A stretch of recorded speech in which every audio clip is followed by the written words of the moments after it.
вижу. Смотрите, я прям вижу. Что идет?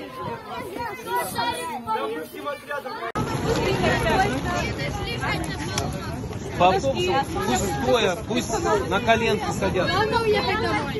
Извините, шевелимся. Какой автобус?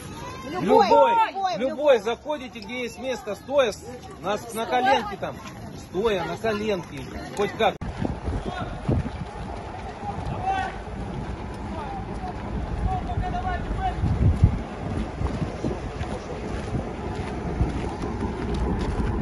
Ситуацию на контроле прогнозировать срочно, сложно, потому что вот, допустим, в 2 часа дня, когда нам сказали, что пошел верховой пожар, мы приняли решение в 2:30 об эвакуации детей с оздоровительного лагеря «Орленок».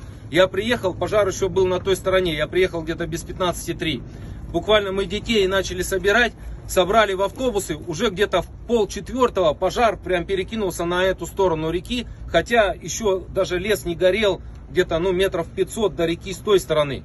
Уже верховой стрелял, и все, перекинулся огонь сюда.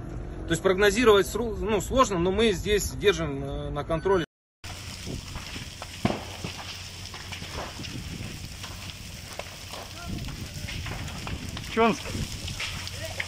Чонская 16.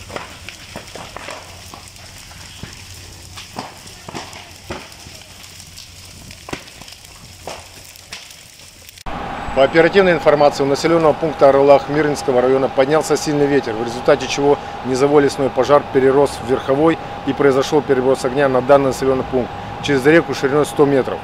На защиту населенного пункта экстренно прибыли силы и средства Мирнинского пожарно-спасательного гарнизона, а также специальное лесопожарное формирование. К месту пожара вылетели самолет Б-200 МЧС России и Ми-8 авиакомпании «Алроса» с водосливным устройством. В данное время готовится вылет аэромобильной группировки Главного управления на воздушном судне Ми-26 в количестве 20 человек личного состава.